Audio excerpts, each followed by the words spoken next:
Hi guys, gagawa tayo ngayon ng medyo mataas na cake. So ito na nga, umpisahan na natin. So ang una kong gagawin dyan, syempre lalagyan ko ng pampadikit yung aking cake drum. Pampakapit yan para yung ating cake hindi dumulas. So yung flavor ng ating cake is moist chocolate. Bali yan yung flavor na gusto ni ma'am. And then yung filling na nilagay ko is chocolate mousse. At Baker's Delight ang gamit kong frosting dyan. At kapag gumagamit ako ng whipped cream, syempre tansya lang yung nilalagay kong liquid. Yung tansya ko na hindi malulusaw ang frosting na kahit outdoor ang venue. So kita nyo naman guys kung gaano kaninipis yung pag-slice ko ng aking cake. Kumbaga gusto ko malasahan ng ating customer yung lasa ng ating palaman at yung mismong ating cake. O diba, galante tayo. Ayaw nating tipirin yung ating mga client. So yung size pala ng ating cake is 5-inch diameter and 6-inch ang taas.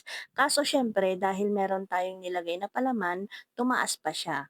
Kumbaga, umabot siya ng 8 inches ang taas. At dito naman, naglalagay na ako ng final frosting. At syempre, bago ko nilagyan ng final frosting, kita nyo naman at nag-crumb coat muna ako.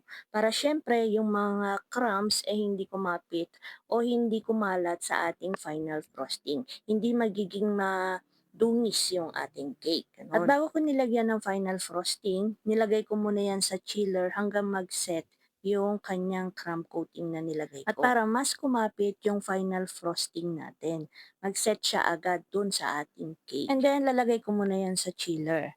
Dito naman sa video na to, papakita ko sa inyo kung paano ko ginawa yung aking pinaka-topper, yung bear na nasa basket. Nagawan ko na to ng vlog, pero syempre, sasali ko na lang din dito sa aking video para mabuo itong aking ginagawang cake. Yung nakikita nyo palang mga puti-puti sa video, corn flour yan. Nagdadas ako ng corn flour para hindi siya yung madikit. Alam nyo ba nung ginagawa ko tong mga topper na to, umuulan-ulan, tumitigil, tapos may ambon, tapos mamaya uulan.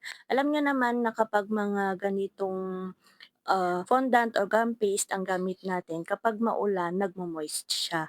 Ganun. Kumbaga lumuluha, yon ang term natin. Pero kita nyo naman, tong gamit kong gum paste, nakisama siya. Hindi siya yung nanlagkit, hindi lumuha, hindi nalusaw. At ito na nga yung ating topper, kita nyo naman at nag-set na siya. Siyempre, isinalang ko yan sa oven, saglit lang, para sigurado tayong hindi siya yung luluha, gano'n. Na kapag nilagay natin sa ating cake, hindi siya yung manlalagkit. Tsaka kasi, yung cake ko, bago pick up ng customer, kinabukasan, nilalagay ko muna sa chiller overnight. At ito na din, naglalagay na rin ako ng mga artificial balls. Request ni ma'am, ikalat ko daw yung mga bola-bolang yan. Bali, ang motif ng cake na gusto ni ma'am is white, gold, and ivory. At pagkatapos ng paglalagay ko ng mga artificial balls, syempre maglalagay din ako dyan ng gold flakes. Syempre yung ilalagay nating gold flakes is edible. Papakita ko sa inyo kung anong gold flakes yung gagamitin ko dyan sa aking cake.